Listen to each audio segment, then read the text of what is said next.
have been recaptured, and they can go back to them.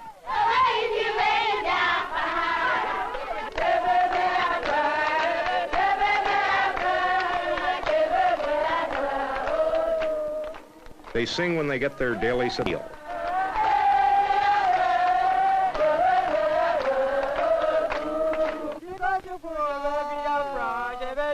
They sing when they work.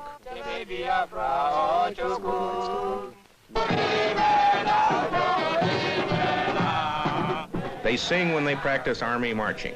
No guns, no shoes, but a song that goes something like, "Thank you, General Ojukwu, for giving us the medicine with which to fight our enemies instead of being murdered in our beds."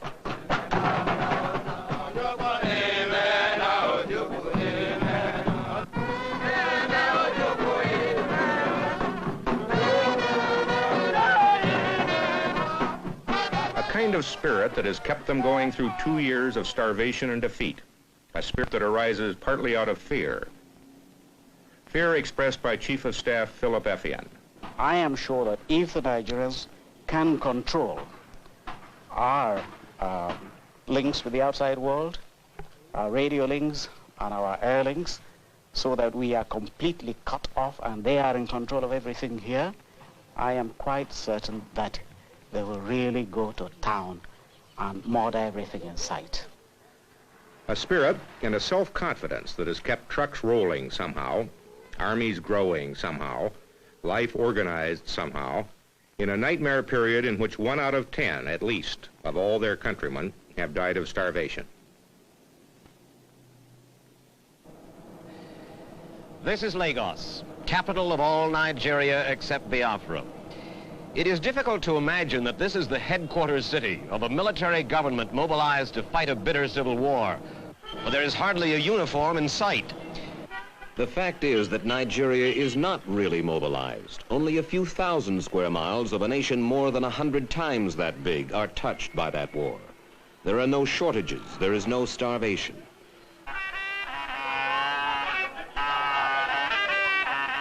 In the vast northern stretches of Nigeria, the Muslim prayer day is consecrated as it has been for centuries.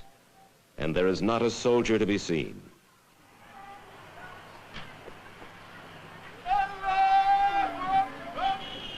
"800 miles away at the University of Ibadan, the student body last week was preoccupied with final examinations. There is no draft in Nigeria, and almost none of the students have volunteered. Only in the war-wrecked ghost towns of the East could I see palpable evidence of a country fighting for its life, and not one Nigerian in 1,000 has seen this. In all of Lagos, the only building dressed for war is the military headquarters. And throughout the country, plaintive advertisements in government newspapers and radio stations plead with Nigeria's citizens. If you don't fight the war, they say, nobody else will. But the 35-year-old Nigerian Chief of State, General Yakubu Gowon, says there is a good reason why Nigeria does not go all out in the civil war. We're fighting our own brothers, our own friends, our own probably colleagues that in fact we were trained together. Now, I accept them as my people. I don't call them enemies. They're not my enemies. That's why in fact we don't use the word enemy. We use the word only rebels against Ojukwu and his clique and those in fact that fight for him, but not against all the Igbos. Now, therefore, we've got to do, we must not do anything that is going to make it impossible for us to reconcile at the end, or it will make the winning of the heart difficult in the end.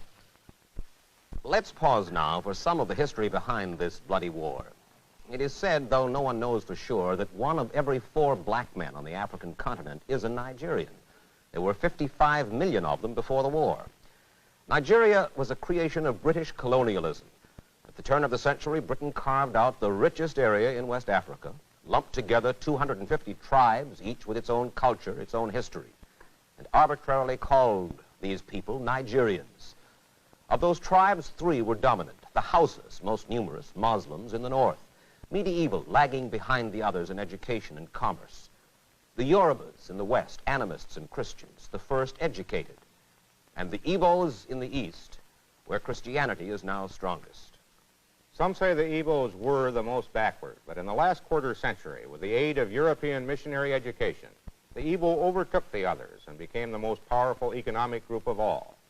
But the Igbo also wanted political power. He resented the strength of the Hausas and Yorubas, who, since Nigerian independence in 1960, had run the country and grown corrupt.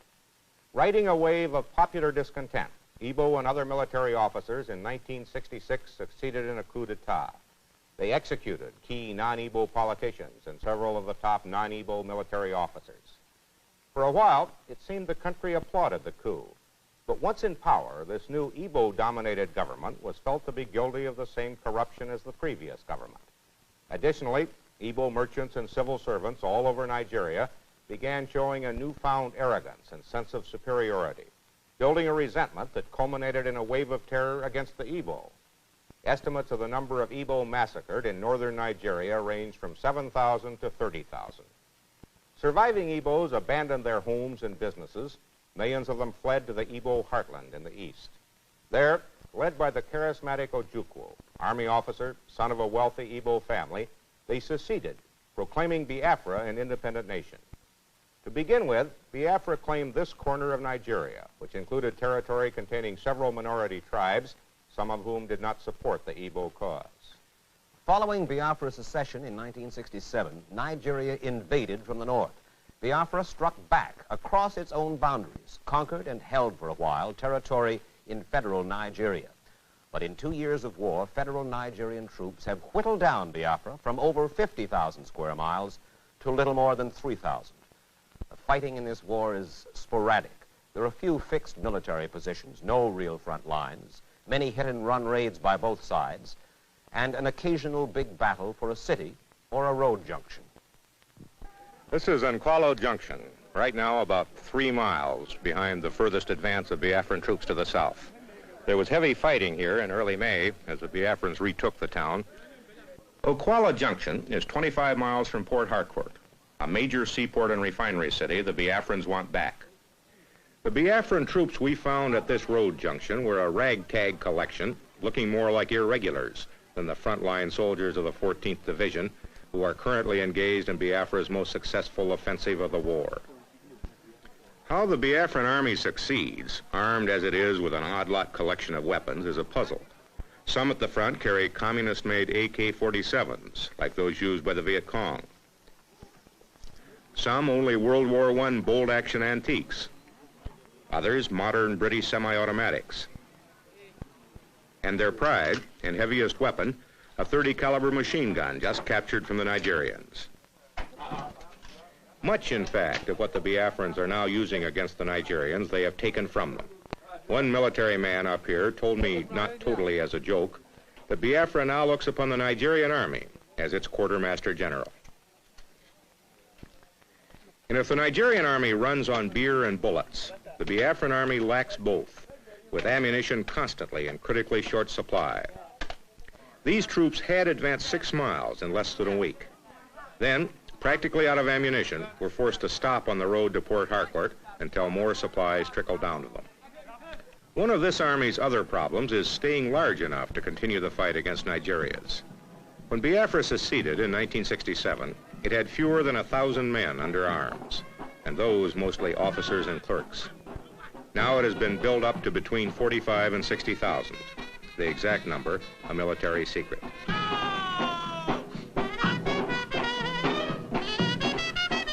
Volunteers made the original army buildup easy. Now conscription of virtually all able-bodied young men is underway. And in a former school compound, we found recruits drilling, marching in the mud to the improbable tune of Margie.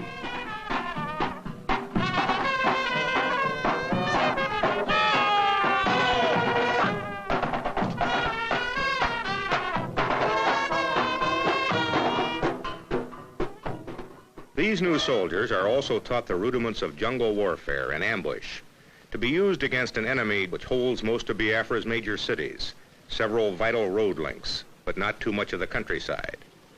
The training is basic, but effective. They're going to stab us right by the shoulder here, and we want to defend it. Go.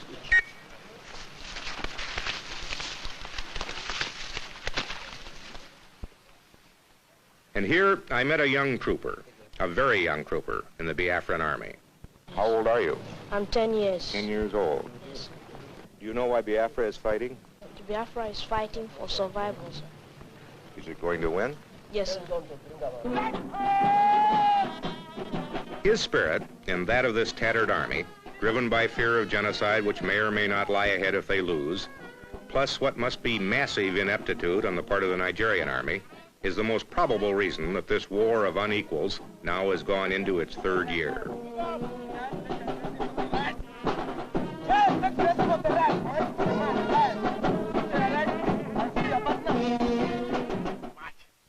Nigeria before the war had an army of just 6,000, and they were professionals, their officers trained by the British. They served with distinction as part of the UN force in the Congo. But then Biafra declared its secession, and all of the Igbo officers and men, some of the best, left to become the nucleus of Biafra's army.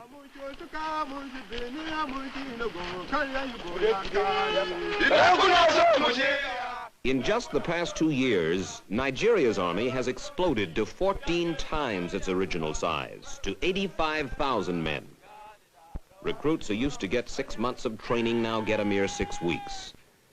They are volunteers, most of them illiterate, just out of the bush, with little sense of nationhood. Their leaders tell them that they are fighting for one Nigeria, but that does not, it cannot have the same urgency for them that mere survival has for the Biafran. A Nigerian soldier may volunteer because he needs a job, or because army life appeals to him as the good life. Besides his uniform and the prestige that goes with it, he gets a comfortable ration of beer and cigarettes. And the pay, at $40 a month, is not bad. His leaders are not aggressive. Most military observers credit what success the Nigerian army has had so far chiefly to their lopsided superiority in firepower furnished by the British and the Russians. It is said only half in jest. The Nigerian army has so much firepower that they use ammunition as a defoliant. Nigeria's planes, MiG-17s and Ilyushin bombers, were bought for cash from the Russians who want to get a political foothold here. Most of the planes are flown by Egyptians, who are characterized as wary of anti-aircraft fire, therefore less than enthusiastic about going after military targets. That, it is suggested, is one cause of the high civilian casualties in the air raids on Biafra. But the war has been bloody on both sides, and inept and unaggressive though they may be, the Nigerian army in 2 years of sporadic fighting has suffered heavily. They will not release official casualty figures, but an army doctor told me that 8,000 Nigerian soldiers have died, and perhaps another 25,000 have been wounded. The military has just 11 army doctors for its 85,000 men. A severe head or body wound in the field means almost certain death. The Nigerian army gives no medals in this civil war. I asked the commander-in-chief, head of state, General Yakubu Gowon, why? I will hate tomorrow, when the war is over, and we sit around the table with an Igbo officer, and he asks, what is that medal? And I say, it is the Okiwe medal, it is the Umahi medal, it is Onitsha medal, it is Enugu medal, it is Port Harcourt medal, and that this is the war for, the war against, the Igbos. They said we hate to sort of have that sort of feeling, because it will make the child feel as though, he's a conquered sort of person. The war, says Gowon over and over, is not to conquer the Igbo. It is to bring the Igbo back into one Nigeria. One of the two reasons, along with increased military effectiveness, that Biafra is still alive is the fact that not nearly so many people are starving as were last fall. And the reason for that is the emergency airlift sponsored by Catholic and Protestant churches and the International Red Cross. At feeding centers like this, 3 million people, a third of Biafra's population, is fed 1 meal a day, 6 days a week.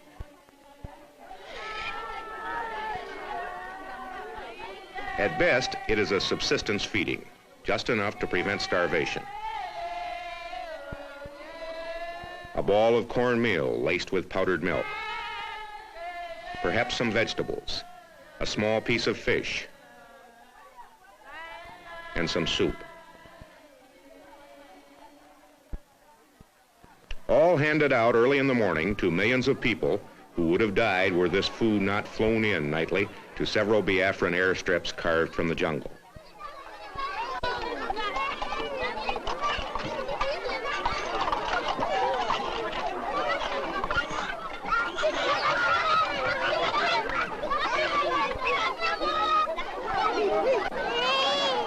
While the relief flights have reduced dramatically the number of children and adults starving to death, down perhaps to 600 a week from the high of several thousand a week last year, the dying continues. In clinics like this all over Biafra, youngsters in the final stages of severe malnutrition still die, as did several of these during our week in Biafra. Not enough food is being flown in, not enough grown, and for many, what there is now just too late. This bush clinic is run by Father Kevin Downey. After 14 years in Africa, he and fellow missionaries were ordered to leave Biafra in 1967 by the Irish ambassador.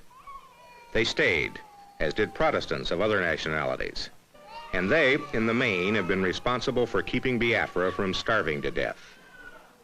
How hard has the war been on the Igbo civilian population? How many people have died, would you think, Father? I would think that we've gone into the 2nd million. I am not a statistician, and it's very hard to talk about millions, but I think that it's, according to the experts here, I think that they've gone into the 2nd million. And they have suffered incredibly. And this is the one big argument that I would put forward as one of the reasons why they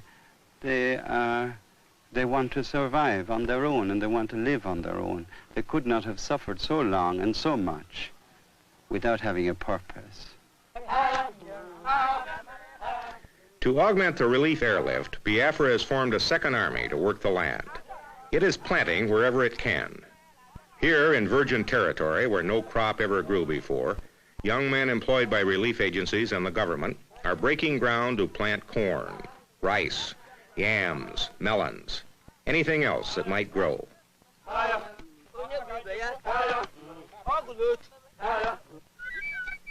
And this, like everything else here, is conducted with spirit, emotion, and beauty.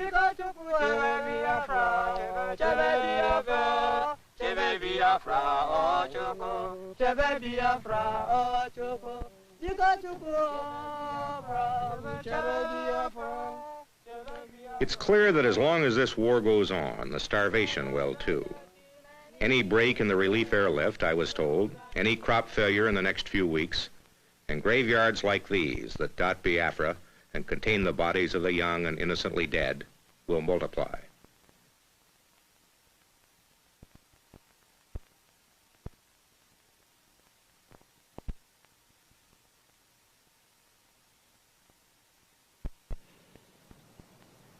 There is a bitter irony in this billboard which is seen all across Nigeria. For Nigerian babies have not been healthy babies.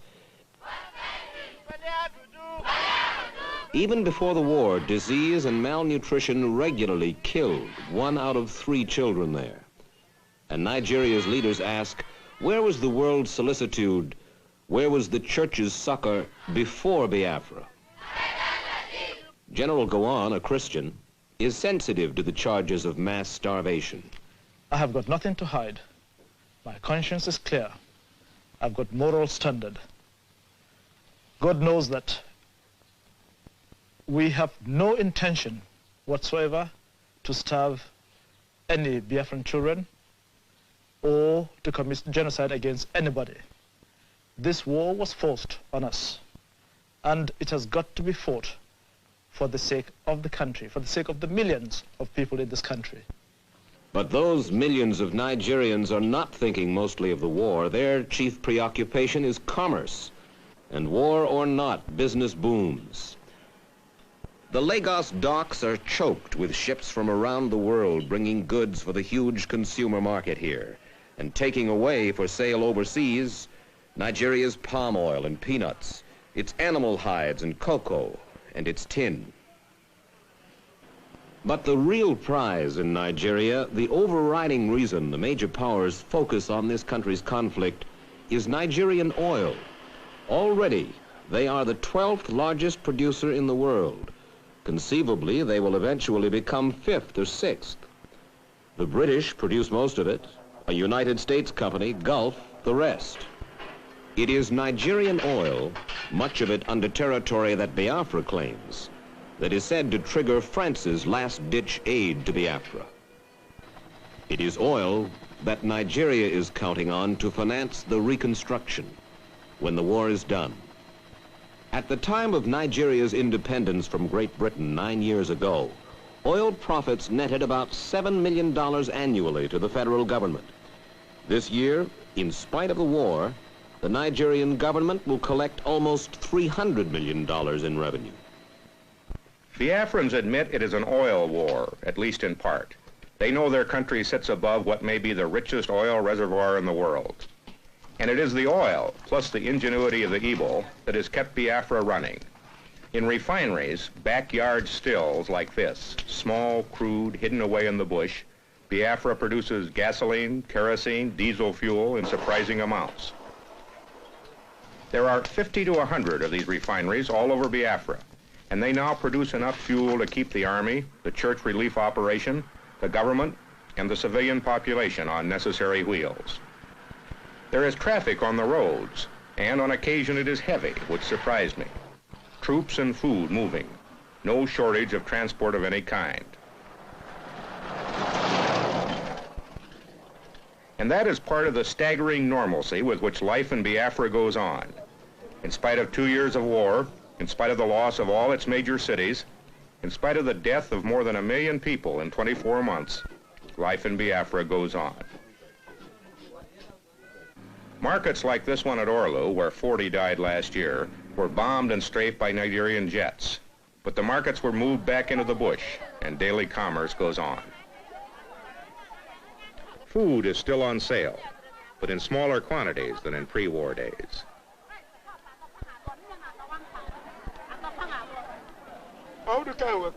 Basic services are still being sold for Biafran pounds. Wartime inflation has forced prices up. Clothing costs have tripled. Cigarettes sell for $20 a pack. Inflation aside, life in Biafra is so normal that even the judicial system has not faltered. Back in the bush, a civil trial to settle a land dispute. Hardly the thing we thought we'd find in a supposedly defeated country about to be overrun. And in areas just recaptured as the Biafran army pushes south again, in cities like Owerri, where damage was heavy, after obviously heavy fighting, the business of cleaning up and putting things right started almost as soon as the area was secure. Owerri, after being in Nigerian hands for 7 months, is expected to be a fully functioning city in a matter of weeks, making room for refugees who already are starting to return, and for whom the first Mass of Thanksgiving in the unfinished and war-damaged cathedral was an event of paramount importance. They had to suffer first of all from the air with the bombing and the strafing that left so many of our civilians dead. They had to fight at the front where so many of our young men have died. We have become, most of us, refugees. We have lost our property. We have nothing of our own. That suffering we have known for the past 20 months. That suffering we still have. But we live in hope that that Holy Spirit will come down on us, that he will enlighten the minds of our leaders, and that they will lead us to a true and just and lasting peace.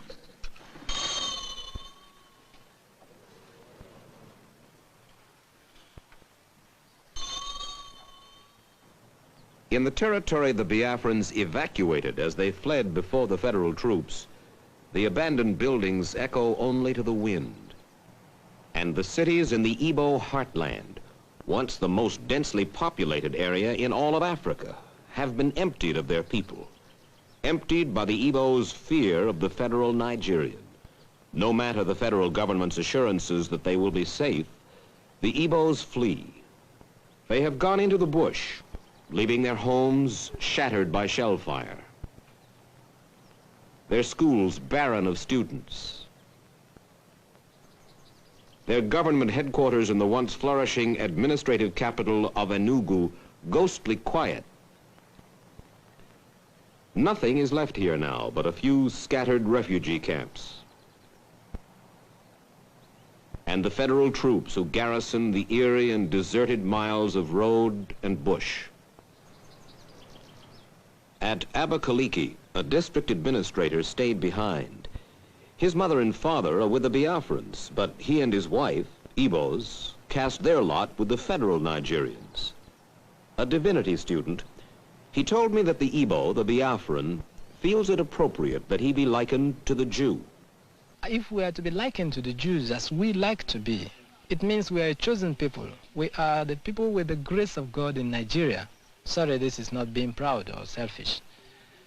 Now, if we lose the trend, which is making others realize the goodness in surrendering ourselves to God and in living according to God's law, which is love, it is then that we fail.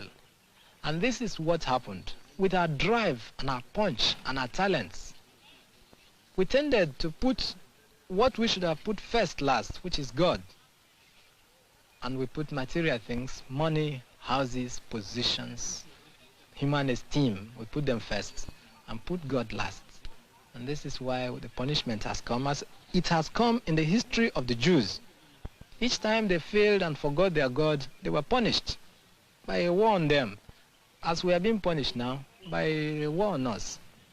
Nowhere was the war's punishment more devastating than in the commercial city of Onitsha. In this comfortable and sophisticated town perched on the east bank of the Niger River, thousands of Igbo merchants built their fortunes by hard work. The Igbo is a commercial man, and this market at Onitsha, the biggest market in all West Africa, was a monument to his enterprise. When the British author Elspeth Huxley came here, she wrote, "Anything can be bought in this market, from an elephant to an admiral's uniform. There is no difficulty about nylons or about raw meat, whiskey, gold earrings, avocado pears, Irish turkeys, penicillin, or anything else." When the Biafrans left here, they burned the market. What the Igbos failed to burn, the federal Nigerians took care of. Not a building in Onitsha is unscarred. The federal troops inherited just a skeleton, a ghost town. And in the city plaza lies the fallen statue of Nnamdi Azikiwe, Nigeria's first and only president, himself an Igbo. He now lives in London. This bridge across the Niger River was the link. It was also a dividing line between the Igbo East and the rest of Nigeria. The Biafrans, the Igbos, blew it up to keep it from serving federal Nigeria. The bridge can be repaired. But what about the bitterness between the Igbo and his countrymen? Reconciliation and reunification seem at the moment impossible. At least that's the feeling we got in Biafra. The people simply believe that if they surrender or lose, they'll be killed. Biafra's leaders told me their rock-bottom condition for peace is a referendum in the disputed areas to be guaranteed by some third party. But many observers feel that Biafra would come to the peace table without that referendum if she felt her military position were better and the safety of her people guaranteed. I came away from Nigeria convinced that genocide is not on the mind of her leaders or her people. They know they need the talents of the Igbo and they want them back. They fear an independent Biafra on their flank as a potentially hostile state with expansionist yearnings. And it must be said, there is growing impatience among Nigerians now at the slow pace of the war, and one would expect that pace to pick up in coming months. They've been stung by the recent air raids of Biafra's miniature Swedish volunteer air force, and they'll make an all-out effort, General Gowon told me, to take out the Biafran airstrips from which those planes fly and into which supplies and weapons for Biafra are flown each night. To end this war soon, we conclude it will take a genuine effort by the major powers, perhaps by the United Nations. It will be up to the countries now supplying both sides with arms to stop. It will be up to someone to guarantee the safety of the Igbo after a truce and as the negotiations begin. The United States conceivably could take the lead because this country has studiously avoided any military involvement in the war, aiding Biafra's relief airlift.